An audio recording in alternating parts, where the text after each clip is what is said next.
So you may have heard that this giant trillion-dollar infrastructure bill is passed, and it comes with some big-time changes and savings if you're looking at buying an EV. It's a little confusing, so we're going to do our best to simplify this whole mess so you can start picking out your next EV like right away. Welcome back to Gearbox Pizza. Just let me ask you for just a tiny little favor. If you're picking up what we're putting down, or you're just looking for a jello shot of good karma, man, it would be amazing to toss us a sub. It would mean the world to us. And look, thank you big time in advance. Anyhow, let's start breaking this thing down. So yeah, the mega infrastructure bill is passed, but it's not quite that simple, unfortunately.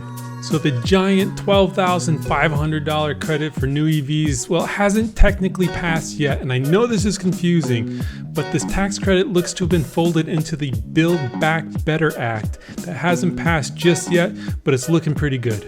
Before we really get into it, let me share some related good news.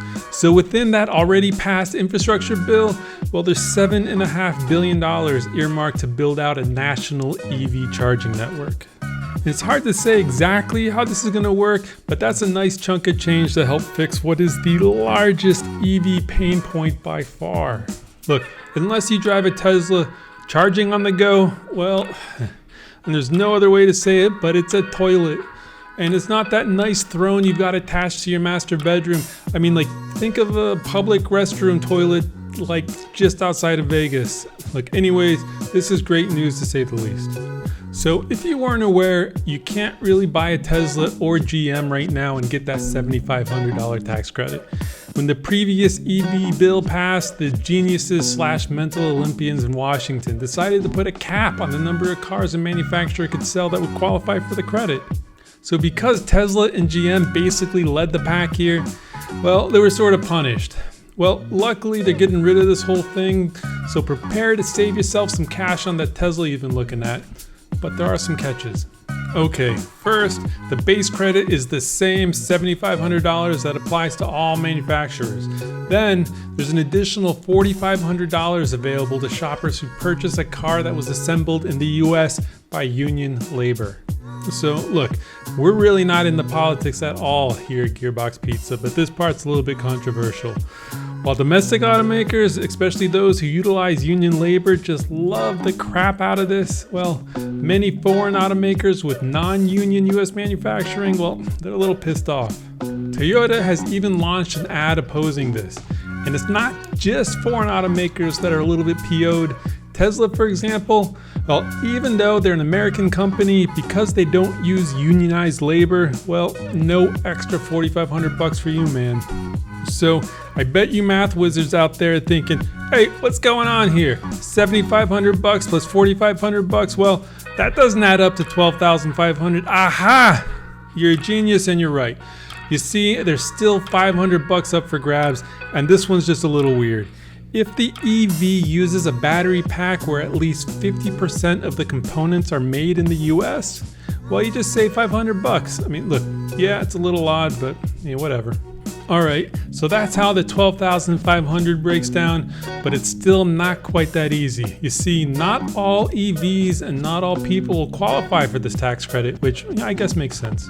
So SUVs and trucks, well, they need to be priced at $80,000 or less to qualify. And sedans, well, they're gonna need to be priced at $55,000 or less. And I don't understand why there's such a price delta between the two. I mean, what is the point of that? Why not just make it $80,000 for everything? I mean, why punish cars? And that's sort of a serious question. Look, if you have an idea, please drop a comment because I'd really like to figure out why. I will say this though, and be prepared to see tons of these EVs just priced right to the max. Like, in other words, you won't find an SUV priced at $81,000, for example.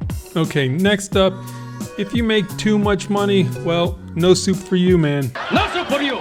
Specifically, if you make over 250 grand a year or 500 grand as a joint filer, well, Uncle Sam says you don't need or you don't deserve the discount. Anyhow, one could argue that all of this really isn't even needed. I mean, there's a relatively long wait to order just about any new Tesla right now.